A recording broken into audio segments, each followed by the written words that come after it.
Previously on Winning Image, I showcased the Kagero deck with my budget of $10, which had one common goal, winning on turn 3. And by playing it more around my community and remote fight, I noticed it could compete. However, there were some problems with my deck that I wanted to change. Using the Fahim, Nasir, and Lava Blast Dragon package as the main strategy was good, but it could be changed to something better. So I set out to talk to the best Kagero players I can to help improve the deck. And this is the journey. 50 spots in the deck. Who will join Kagero tonight? $10 Kagero OTK is getting an upgrade, and it's a waterfall to deal with. Dare I say the perfect complement to Dual Axe Archdragon. When you're wiping your opponent's back row and forcing extra cards out of their hand to guard your attacks, they're going to need every single card they can get to guard against this beast of a finisher. But don't take it from me. Here's Sean to give you a full rundown on our upgraded Kagero OTK. Thank you, Henry. As mentioned, I believe Dragonic Waterfall is the next best card to add to our Kagero deck. Although we deviate from the OTK strategy, we in turn get off something more effective. Coming in at around $5 each on TCG Player, you could get a playset for around $20, making the total cost for this deck around $30 so far. So with the information that we were given from Vishap Slayer about Dragonic Waterfall, let's head to the lab, aka my parents' garage, and work on our deck list to see what we could come up with.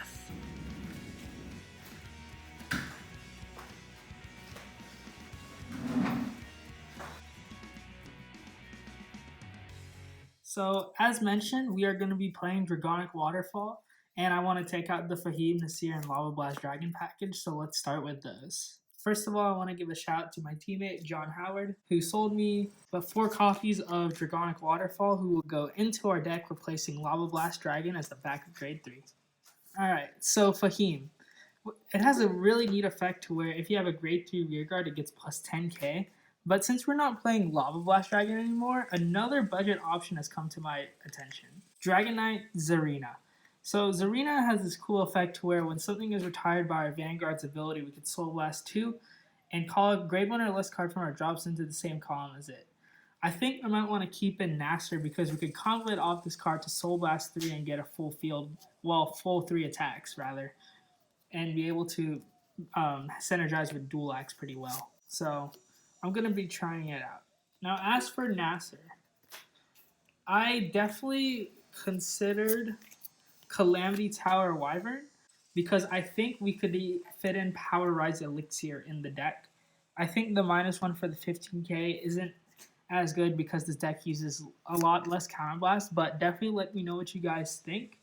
Another option I also considered is Spillover to get rid of intercepts for if we go into Waterfall is pretty powerful. But since this deck has no advantage engine outside of its draw triggers and Zarina essentially, which is probably only going to get off once or twice in a game, I think that it should stay out. So as for Power Rise Elixir to power up our Waterfall, I'm going to start by taking out 2 Exile Dragon.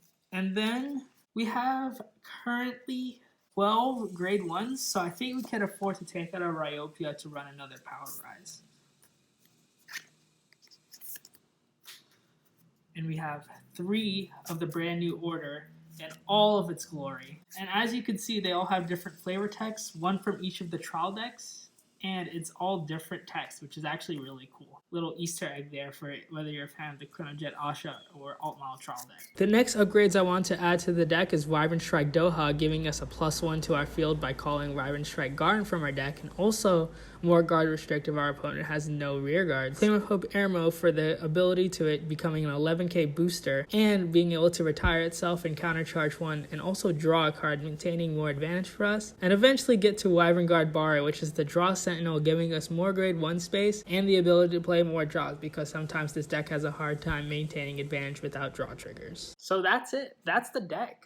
All 50 cards. And now that it's all assembled, let's card fight. Are you ready? Yeah.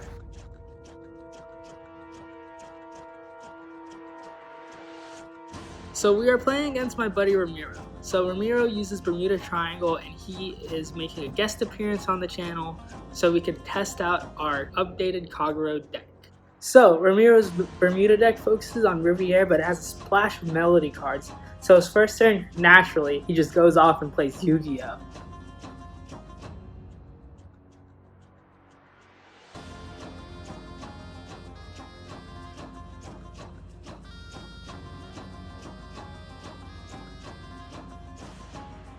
So on our first turn, looking at our hand, we decide to ride the grade 1 PE because we have 2 in hand and we could save the Kamnara for later if he decides to rush us early.